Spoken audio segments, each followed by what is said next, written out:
Game Time with Boomer Esiason. This week's guest is College and Pro Football Hall of Fame running back Marshall Faulk. Presented by GoDaddy. You know, as a kid hoping to escape the projects in New Orleans, today's guest had the impossible dream of becoming a star like Walter Payton and his other football idols. Amazingly, he did it with a combined college and professional career that is really second to none. Upon becoming a first ballot selection for the Pro Football Hall of Fame, he declared it was the fulfillment of his life's dream.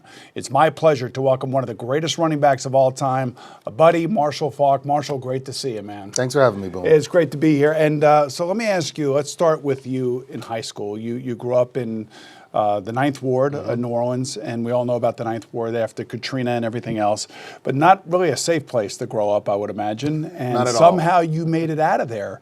What were the reasons for you getting to where you are today when you think about where you grew up? You need great people around you. My high school football coach, Wayne Reese, the things that he instilled, the things that he made important, it really kind of paved the way for me to become not just the athlete, but the student athlete that I was. Is it a true story that he saw you getting into a van that you probably shouldn't have gotten into, and he stopped the van and got you out of the car? Yep, got me out of the car. Literally, I had to then clean the boiler room, clean the gym.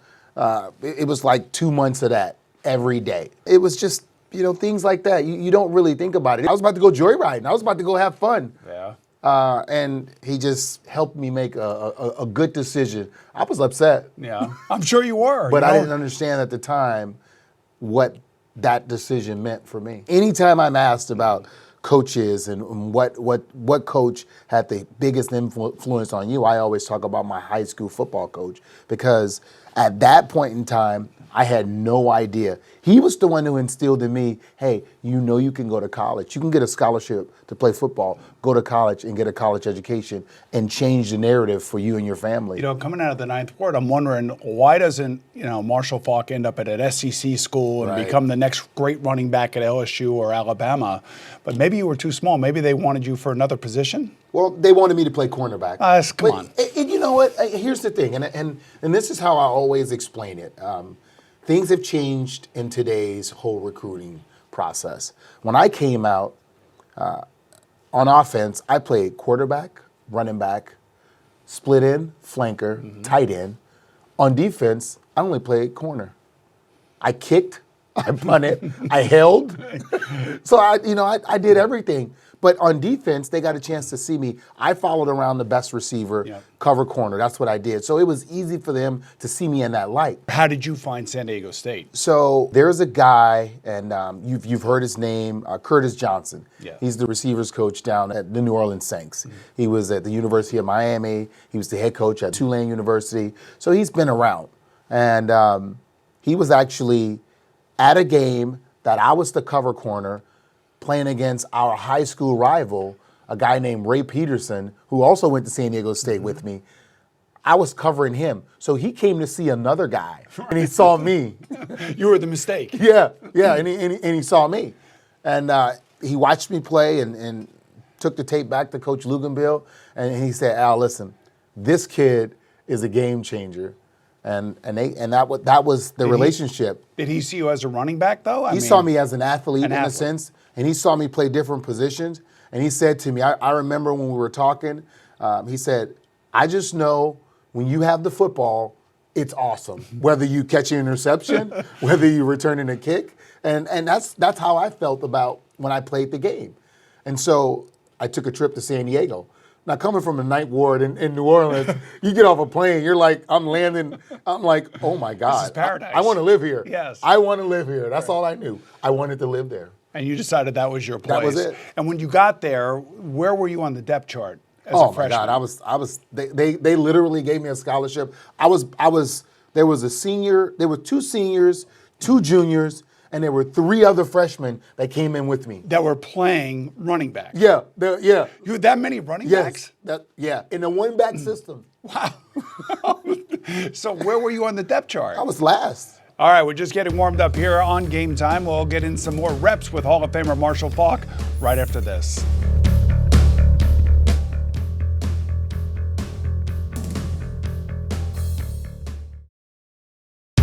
You're watching Game Time with Boomer Esiason.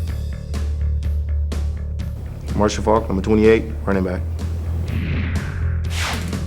Believe it or not, Marshall Faulk was told by many powerhouse college coaches that he was too small to be their running back. No, I'm not saying that. That's what they're saying. So it was very gratifying, I'm sure, when his first major opportunity to play at San Diego State, the skinny little freshman ran for an NCAA record, 386 yards and 7 touchdowns. And I know the story about the game, about how the second string running back lost his helmet and you just basically ran onto the field. Isn't that the way it works? Pretty much. So the first guy gets hurt, right? The second guy can't find his helmet. And then you go out on the field, and the next thing you know, that was it. You were spectacular. That was it. It was almost like, I don't think people realize this, that when you are competing for something and it finally happens for you, were you just like aware of what was going on and that this was your moment? I was literally just playing football. I'm telling you, Boom, I was having fun. And the thing for me was, so because I was talented and I had played so many different positions, to just only play running back, I was like, this really? Like, y'all don't want me, I don't have to do anything else? Well, you're not playing in high school anymore. Now You're at a major university. Yes. But I mean, I'd never only played one position. But what was it like after that for you? Because you didn't start the next game, did you? No, I didn't start the next game. I didn't start like the next maybe 2 or 3 games. I was just heavy in the rotation, and I kind of felt I seriously felt bad for the guy. His name was T.C. Wright, and T.C. was we were in the Western Athletic Conference, the WAC. He was WAC Conference Player, of the year, coming back for his senior year. And they told him to come back for his senior year, Coach right? Luganbill asked him to come back. He probably could have went and got drafted. Now, he was a JUCO All-American transfer, had a great junior year, and just came back. And I felt bad for him because he taught me a lot about playing the game and how to do certain things within the offense. And at the time, we were splitting carries. So he'd have 18, 19, 20 carries for like 70 yards, and I'd have like 10 carries for like 150. They can get a coach fired if you play the wrong people. You know that, don't you? But it was just, yes. And Coach Luganbill it was a tough decision because usually when you're in that situation, you just put the kid in that's hot. Like, okay, this kid gives us a better chance to win. Seeing those numbers and reflecting back on that game, I mean, you've had a lot of great games in your life, but that had to be like the greatest game of all time. It's confirmation, and that's all we ever want to know is that we can do it. Did you ever doubt yourself at all? It wasn't really a doubt. Like, I knew I could play football. I knew I could play I could play college football. It wasn't a question. It was, how good am I going to be? Like, how good? Am I just going to be good? Am I going to be great? Am I going to separate myself from everybody that's ever played? And that's what I didn't know. You don't know those things. We were talking about being an athlete as a running back, and I always thought of you when I covered you as like this hybrid guy, that you were a great running back for sure, like Walter Payton, but you were more than just that hard-charging running back. You had the ability to catch the ball out of the backfield, which obviously, being a part of the greatest show on turf, was utilized very heavily. It was, and it started for me. I caught the ball some in college, and they'd split me out, and I'd run 9 routes, and I could catch the ball over my shoulder. I could locate the ball in mid-flight, things that people at times struggled with that didn't play wide receiver. When I got to Indianapolis with Ted Marchibroda, and Ted sat me down and he showed me all of Thurman Thomas's stuff. Sure, yeah. He's getting a little bit older. He would literally call me Thurman, and he would say, "This is how we are going to use you." We pretty much ran Buffalo's offense. Oh, the whole K gun. Everything. Right, yeah. Everything. We ran it all, and I knew from then I had to go from what running backs did to working out more with what receivers did and how I wanted to condition myself to play whole games, to stay in the game. Receivers take a break when there's a running play. Right, running backs take a break when the passing play. Right. I was involved in it all. You actually played with a rookie by the name of Peyton Manning. I did. What's your recollections of the first time that you met Peyton Manning and you saw him operate as a rookie in the NFL? Just how smart, just intelligence. He came into our first mini camp calling the plays without the coach giving him the play. Really? Wow, that's saying something. So they gave him the playbook early. and he came in with an understanding of what we were trying to do. And I remember just that whole first year with him. He threw 27 interceptions, I believe, that year. Every interception that he threw, I was in. Mm-hmm. When we would walk to the sideline afterwards, it was about maybe the 15th interception. He'd say, "I just didn't think he could get there." I didn't think he could get there. He had a lot to learn, right? At about 15, I looked at him. I said, "They all can get here on this level." Did you ever get frustrated playing with him? No, it was fun. It was fun because I understood. I understood what being young, being a top pick, and having all that pressure to come in to be the savior. I knew what that was like. I wanted to be there for him. Was there ever a moment where you said that he's not going to be that good, or did you always see greatness for him? It was never a question, because the things that, let's say something happened in a game, and you ran something or you did something, you better not. If you did it again, he got you. He always learned from the mistake, and as a quarterback, you have to file that stuff because you're going to see it again. You should be a quarterback coach. All right, Game Time will continue after these messages.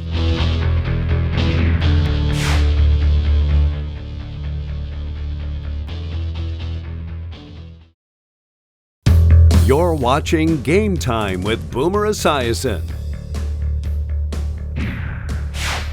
All right, welcome back, everyone, as we continue with 1999 Super Bowl champion Marshall Faulk, who was also a three-time NFL Offensive Player of the Year and the 2000 League MVP as a key component to the St. Louis Rams' vaunted greatest show on turf. And I covered a lot of those games. They were a lot of fun, man. Mike Martz was unpredictable. Dick Vermeil was crying all over the place. How did you feel when you first found out you were being traded to the Rams? I was sad. I played 1 year with Peyton. I kind of see where we're going. Yep. I'm in year 5. I got about maybe 4, maybe 5 good years left in me. Were we going to win a championship by that time? It just didn't look like it in Indianapolis. So I felt like it was time for me to move on, to get a fresh start. Not to mention Bill Polian had came in and changed some things up, and I wanted to leave. And I said, these are 2 things that I want. All right, I want to play on grass. No, which they didn't do, of course. And I want to play on the winning team. Yeah, and the Rams weren't a winning team at that moment, which is amazing. Yeah. And when you think about your addition to that team, when did you realize, or when did you guys realize in St. Louis that you were going to be that good? What was the spark that gave you the idea that you could be great? In minicamp, actually. Really? It happened in minicamp, and I'm so glad. I thank my agent every time because my agent talked me into going to minicamp practice.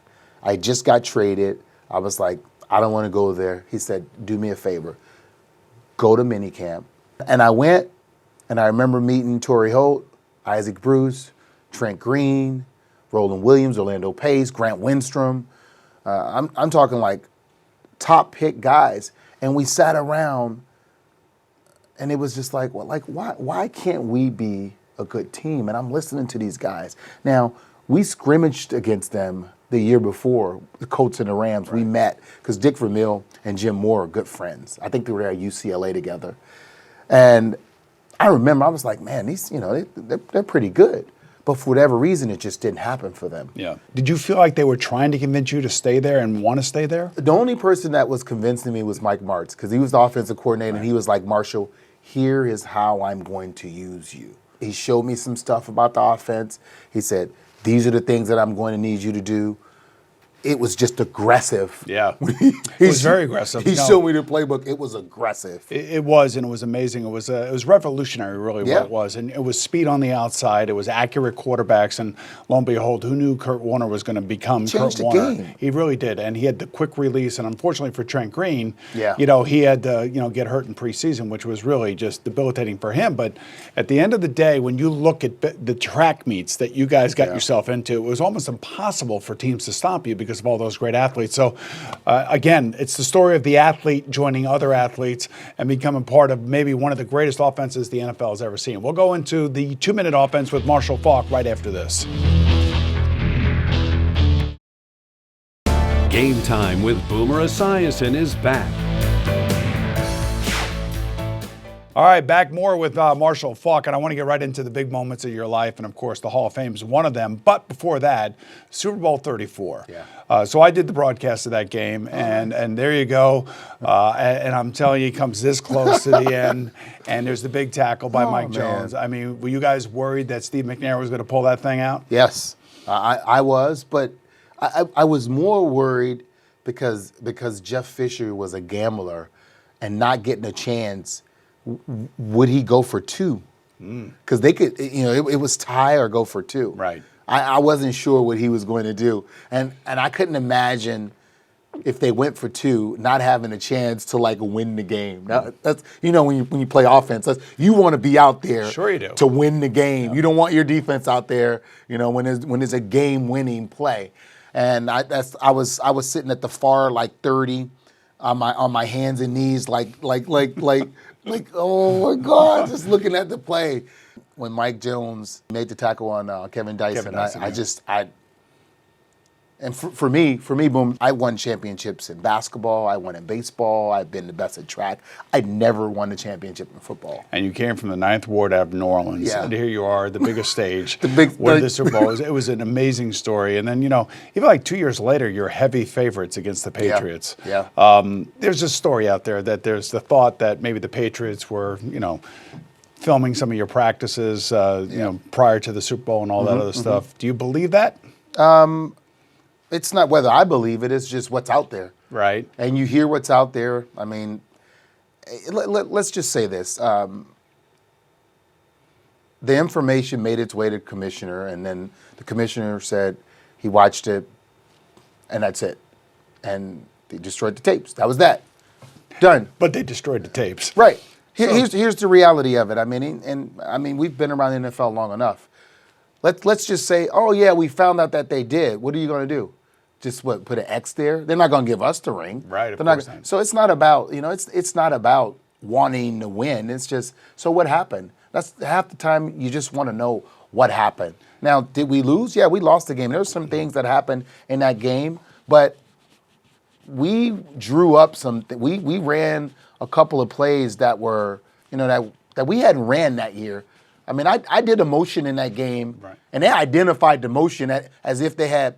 We ran a play that I had only went up to the line of scrimmage and motioned across to run to come out of the backfield and run the play. I motioned straight across the backfield to keep my depth, to make sure, because they that I didn't get grabbed, because when we played them in New England, they grabbed you. They grabbed me when we played them in New England on a Sunday night. So we came up with this motion to keep me away from the outside linebacker so I could run this.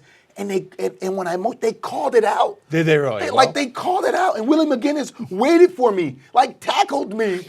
So what does Willie tell you to this day? It was we just checked. Yeah, we just checked. Okay. Yeah. Well, it's all good. At the end of the day, you saw again from the sideline an opposing offense go down the field, and then ultimately doing what most people thought would never been done, and that would have been taking a quarterback of Tom Brady's inexperience, putting him out on the field late in the game, and allowing him to try to get his team into field goal range.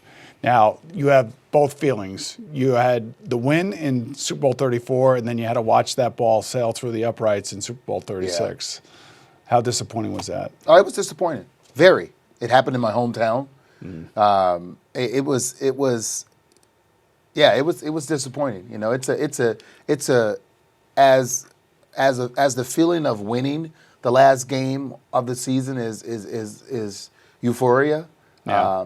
The feeling of losing the last game is equally the same. You and I can commiserate on that one, because Super Bowl 23, that's how it ended for us too, with the great Jerry Rice. But you see this picture over here? Yeah. That is a crowning achievement. Yeah, it is, man. And what was that day like for you? You can't dream that. You dream of winning Super Bowls. I'm getting chills right now. Yeah. You dream of winning Super Bowls. You dream of scoring touchdowns. You dream of being in the NFL. But, when you're a kid who grew up in New Orleans, and the only way you can get into the Superdome is by selling popcorn and then you watch the games, to have this opportunity and to sit in that room with the guys whom are the pillars of the NFL, there's just no words for the gratitude that I have to just have that honor Well, it means the world to me. Well deserved, and I appreciate you coming on Game Time. It's awesome to see you, Marshall. All right, our thanks to Marshall Faulk for joining us today, and to all of you for watching. I'm Boomer Esiason. I'll see you again right here on Game Time with NFL Commissioner Roger Goodell. Perfect. Good job, Marshall. Good job. Your story is amazing. It really, it's a story for every young kid in America. Like, you can make it. You can.